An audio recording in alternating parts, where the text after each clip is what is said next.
Welcome to the Annoyed Adult Podcast. I'm Howard Cam, and today we're going to take on three things. A teacher worried she needs to warn parents her own kids in her class, the principal who actually banned pooping in the bathroom, and the dad running a full-blown surveillance state through the family phone plan. Today we're going to be calling out overthinking, control freaks, and anyone who thinks privacy comes free. Let's get started.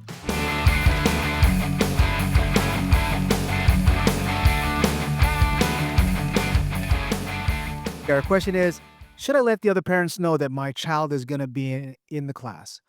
And just to kind of go over this question, this person is teaching at a new school. It is a small private school.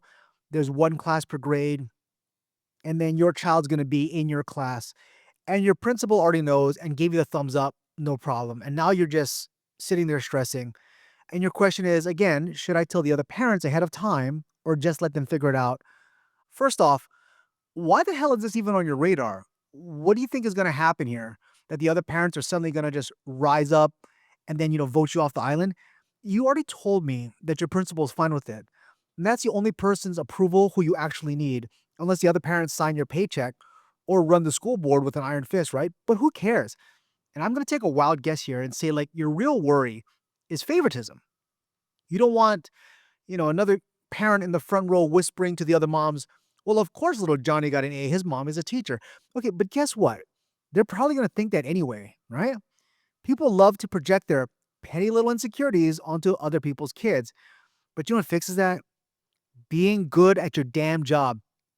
If you treat every little kid like they matter and you're consistent about it, then there's nothing to prove to anyone. And you don't have to send out some full disclosure announcement like, attention everyone, this year's class will include my own child. Please hold your applause. You're not running for public office. You don't owe them a press release. That's just a thing, right? That you're kind of making up in your head. Why plant the seed of drama when you can just, teach? Don't start shit you don't need to start. And for the love of God, don't overcompensate. That's the trap right there. I've seen teachers with their kid in the class try to be extra hard on them to prove they're not playing favorites. And then, suddenly your child goes from getting 0 bathroom breaks, every assignment turned in, and that says needs more effort in red pen. And the kid's sitting in therapy for 10 years later saying, yeah, my mommy basically hated me in 3rd grade because she didn't want the other parents to think she liked me. Don't do that shit, okay? The actual play is just treat your kid like you're just another student. No special treatment, no extra punishments to make some dumb point. And for God's sakes, don't let them call you by mom in class. It's Miss, I don't know, whatever your name is, from 8 a.m. to 3 p.m. And then it's mom after that. That's the boundary. And kids will adapt quick and they'll get it. And for the rest of the parents, they'll figure it out on their own. It'll take them 20 minutes to get into the first open house when someone notices your kid's last name is the same as yours. You're going to get 1 or 2 raised eyebrows, maybe a, that's interesting kind of comment. And then life moves on because they have their own crap to deal with. And if anyone makes a big deal out of it, just ignore it. It's just way more about them than it does about you because you're a teacher and your job is to keep the class running smoothly and make sure no one burns the place down academically or literally, right? Your kid is there and it doesn't change anything. It doesn't change the mission of teaching.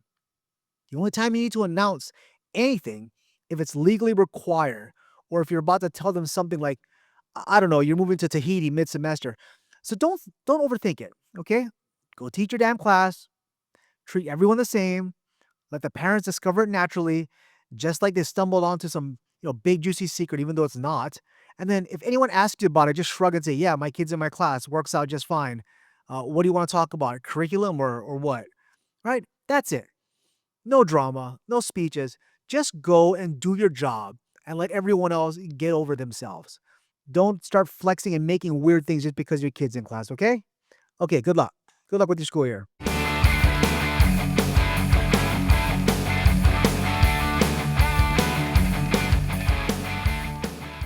Jesus Christ, this is a weird question. Okay, here, this person writes in that their principal posted a sign on the staff restroom door that says, the bathroom is a no number 2 zone with a poop emoji character. Please reserve this space for quick visits only. Let's do our part to keep it fresh for everyone. Thank you for your cooperation. Holy shit. Fuck's sake. Okay, did your principal really put up a no number two sign at the office restroom with a poop emoji? Congratulations.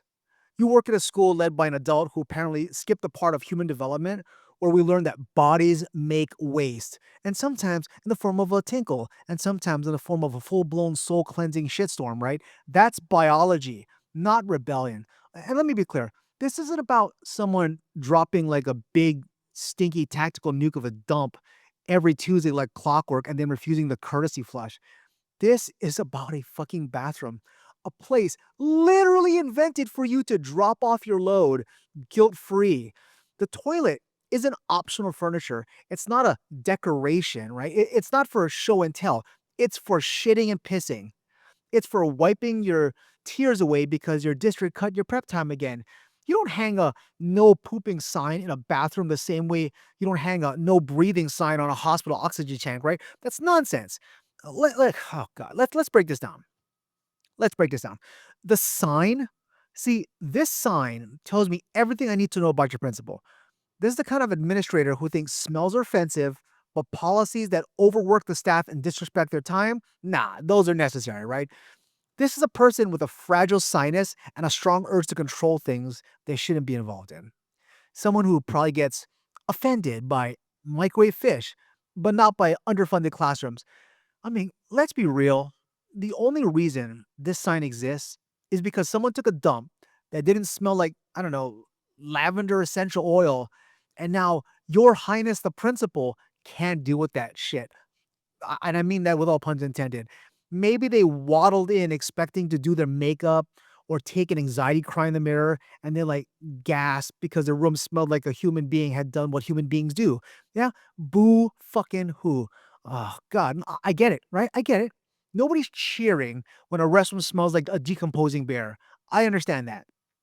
But that's not why we invented things like air freshener and exhaust fans and those drops that you put in the toilet and then opening a window maybe. You don't solve the problem by banning shitting like you're some kind of weirdly selective bathroom fascist. This isn't the Hunger Games, right? People don't get to volunteer as tribute to walk across the campus to take a discreet dump. And let's not forget that this is a staff bathroom. This is like this sacred zone where teachers go to escape screaming kids and then recharge their will to live. And then, and sometimes pee and sometimes poop, right?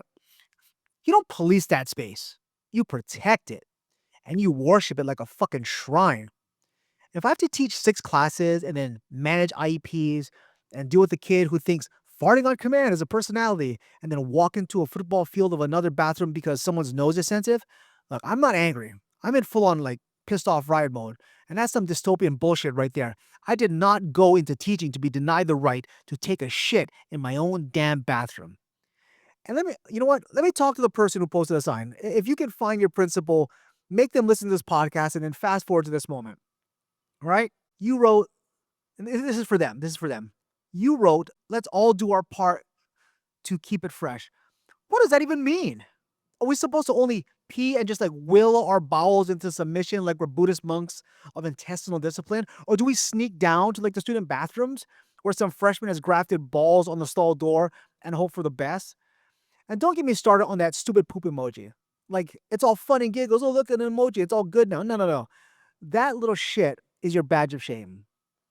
You think that softens the blow, but it just confirms that you're not taking this seriously. You're not banning taking dumps, and you're not doing it with cartoons. That is some kindergarten ass behavior from someone who probably makes 6 figures and doesn't understand how Febreze works. Okay, let's get real. People don't choose to shit in convenient places. We're not monsters, we're teachers.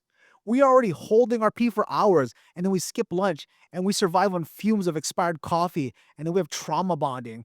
Like if someone's using the office restroom to go number 2, it's not a casual decision. We have to go, right? That's a moment of crisis. You don't slap a sign on that and then call that leadership.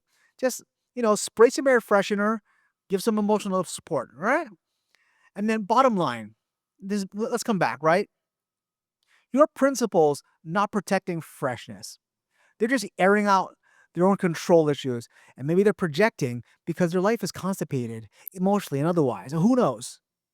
But it sure as hell ain't your job. or your colon's job to compensate for those delicate nose hairs. So here's my advice to you, teacher. Next time you gotta go, just fucking go, right? Don't ask for permission.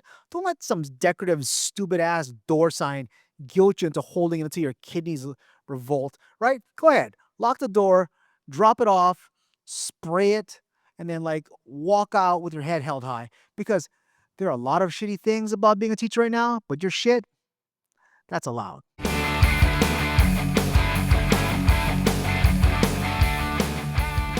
Okay, our question is, my parents track my phone as a young adult. How can I get out of this? And let me break this down. Okay, so you're almost 19 years old, you're living at home, according to your message, and your dad's basically running his own low budget, CIA tracking app on you through Verizon because you have a Verizon family plan and he's tracking you. And then you tell me he's tracking your location history, your driving speed, browsing history.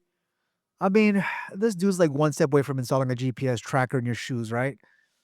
Uh, I want to hit the obvious question first. Why the hell is he tracking you? Because you didn't say you've been sneaking out or running drugs or joyriding in stolen cars throughout the neighborhood. Your message hasn't mentioned any of that. And you didn't mention blowing up anything or like causing or problems or having a habit of disappearing for days. So, unless you're leaving out a part in your message where you did all of those negative things, then we have to at least consider the possibility that your dad is just overly concerned and a control freak, right? Now, I'm not defending the dude. This level of tracking is creepy, but you also said you're on his phone plan, which means he pays the bills. And here's the part that no 18-year-old wants to hear. Okay? When somebody else pays your bills and pays for your stuff, you don't get to fully say how it's managed. That is like the really shitty reality of free. You're not paying in money, you're paying in privacy. You're basically leasing out your autonomy, and the landlord's name is dad. And that being said, I do think you have a right to be weirded out by this, not just because it's invasive, but because it sounds like he's, gossiping about your whereabouts to family and friends. That is a whole nother level of petty. Like, oh, hey, Aunt Linda, did you know my adult child was at Taco Bell at midnight? And nobody wants to be getting location updates about your whereabouts all times of the day. So, with that, you kind of have two options here. All right. The first option is you can sit down with him and then you can have this, heart to heart, grown up conversation about trust. Tell him you understand why he's concerned, but the monitoring that he has on you is making you feel very uncomfortable. It makes you feel like you're on parole or like house arrest or something, right? And don't just start screaming, okay? Be calm, be clear, and avoid turning into the screaming match because if you go full like angry teen mode, then you've just confirmed everything in his head that you can't be trusted. All right. You're just setting it up. It's just gonna be worse. Here's option two. If you really want your privacy back, man, you gotta cut the cord. Like, get off his family plan. Go buy your own phone and then pay your own bills. And congratulations, you just became financially responsible for your own digital freedom. But don't kid yourself, okay? If you live in his house, he can find other ways to keep tabs on you. You think Verizon Family Plan is bad, right? Try like Parent Vision, where every time you walk through the door, you're grilled about where were you and how was your day and like what else did you do today? Like a congressional hearing. You don't want that shit. I mean, okay, look, let me give you a third option. All right, move out. Move out. That is the most nuclear option that you can have, but it's the only one where you control both your phone and your front door. And of course, this kind of comes with this little fun reality that you may not be expecting. It's called rent and utilities and food and the fact that no one is going to magically restock your toothpaste, right? But hey, you want privacy? You want total privacy? Option 3 is the way to go. And here's the part you're not probably not gonna like. Moving out or changing your phone plan might not magically make your dad less anxious. Dude, if anything, he's gonna go more insane and become more anxious because now he's blind to what you're doing. That's a trade-off. Freedom for you, super anxiety for him. But bottom line, right? If you wanna stop being tracked, okay? That bottom line, you gotta stop taking that free ride that comes with, you know, your free phone and all the tracking strings. And if you're not ready to do that, then your best bet is to negotiate boundaries. right? And if you are ready to do that and get ready to pay your own bills and eat a lot of cheap pasta, then sure. But whatever you do, okay, don't half ass it. Don't secretly switch off your phone plan and then live at his house expecting him not to notice. Because he's going to notice. He's going to notice why that tracking stuff doesn't work anymore. And then you're going to turn your creepy privacy issue into like a full on family Cold War, right? So talk to him about your shit and then decide what you want to do, right? You want to stay at his house and use his phone? That's a trade. You want to move out? That's a trade too, okay? Your phone bill or privacy? You got to pick one. Good luck. And that, my friends, is all the annoyed adulting we have time for today. I hope my unfiltered thoughts gave you a laugh, a nod of agreement, or at least made you feel a little less alone in your daily annoyances. Remember, if you've got a burning question, a perplexing situation, or just something that you really want to grind your gears about, send them my way. You can find details on how to submit your questions in the show notes. And don't forget, you can find the Annoyed Adult Podcast on Spotify, Apple Podcasts, or wherever you get your podcasts. Till next time, stay annoyed, stay awesome, and I'll see you later. Aloha.